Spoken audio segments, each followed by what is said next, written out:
Air India विमान दुर्घटना के बाद विमानन सुरक्षा को मजबूत करने के लिए सरकार एक उच्च स्तरीय समिति गठित करेगी। नागरिक विमानन मंत्री राममोहन नायडू ने गुरुवार को कहा है कि अंतर्राष्ट्रीय नागरिक विमानन संगठन की ओर से निर्धारित अंतर्राष्ट्रीय प्रोटोकॉल के मुताबिक विमान दुर्घटना जांच ब्यूरो की ओर से एक औपचारिक जांच शुरू कर दी गई है। वहीं अहमदाबाद विमान हादसे की जांच में मदद के लिए ब्रिटेन ने अपनी टीम भारत रवाना कर दी है। ब्रिटेन के प्रधानमंत्री कीर स्टारमर ने खुद इसकी जानकारी दी है। इससे पहले नायडू ने दुर्घटना स्थल का दौरा किया था और हालात की जानकारी ली थी।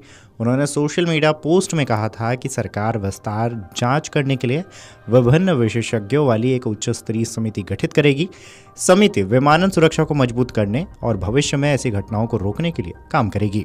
अहमदाबाद विमानन हादसे की जांच में मदद के लिए ब्रिटेन ने अपनी टीम भारत रवाना कर दी है।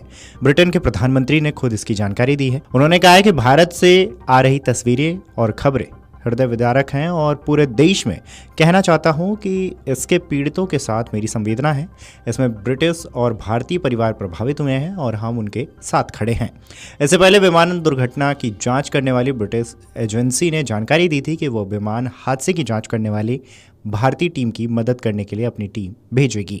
ब्रिटेन की एयर एक्सीडेंट इन्वेस्टिगेशन ब्रांच ने कहा है कि उसने भारत की AAIB जांच के लिए औपचारिक रूप से अपनी सहायता की पेशकश की है। एजेंसी ने कहा है कि विमान हादसे की जांच में उसके पास विशेषज्ञ हैं। भारत के साथ मिलकर एजेंसी जांच को अंजाम पहुंचाएगी। AAIB ने कहा है कि हम भारतीय नेतृत्व वाली जांच दल का सहयोग करेंगे।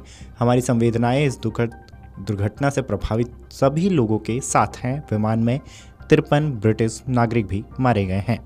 ब्रिटेन ने अहमदाबाद विमान हादसे में पीड़ित लोगों के परिवारों की सहायता के लिए दिल्ली और लंदन में आपात टीम का गठन किया है। ब्रिटेन के विदेश सचिव डेविड लेमी ने बृहस्पतिवार को हाउस ऑफ कॉमन में यह जानकारी दी।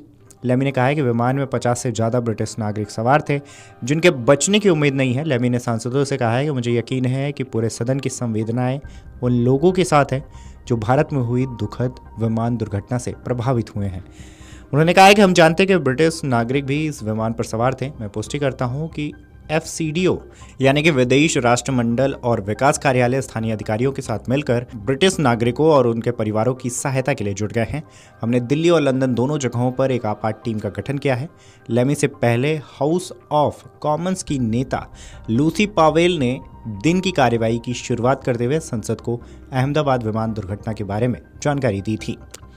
अहमदाबाद में एक पुलिस अधिकारी ने बताया गुरुवार दोपहर लंदन जा रहे एयर इंडिया के विमान की भीषण दुर्घटना के बाद शहर के सिविल अस्पताल में 265 शव लाए गए हैं। पुलिस आयुक्त कानन देसाई ने बताया कि हमें मिले संदेश के मुताबिक 265 शव अस्पताल पहुंच चुके हैं। बता दें कि बोइंग 787 ड्रीम लाइनर विमान उड़ान भरने के तुरंत बाद मेडिकल कॉलेज और सिविल अस्पताल के आवासीय क्वार्टरों में दुर्घटनाग्रस्त होने से कुछ घंटे बाद मृतकों की आधिकारिक संख्या की जानकारी नहीं दी गई। केंद्रीय मंत्री अमित शाह ने शाम को पहले कहा कि जलते हुए ईंधन के कारण दुर्घटनाग्रस्त विमान के अंदर का तापमान इतना अधिक हो गया था कि किसी के बचने की कोई संभावना नहीं थी। अमित शाह ने कहा है कि मृतकों की संख्या DNA जांच और पीड़ितों की पहचान के बाद अधिकारियों द्वारा आधिकारिक तौर पर जारी की जाएगी। उन्होंने कहा है कि एक यात्री भी इस दौरान बच गया है। Video desk Amar Ujala dot com. अगर आप ये वीडियो YouTube पर देख रहे हैं तो हमारे चैनल को सब्सक्राइब कर बेल आइकन दबाएं और Facebook पर देख रहे हैं तो हमारे पेज को लाइक करें।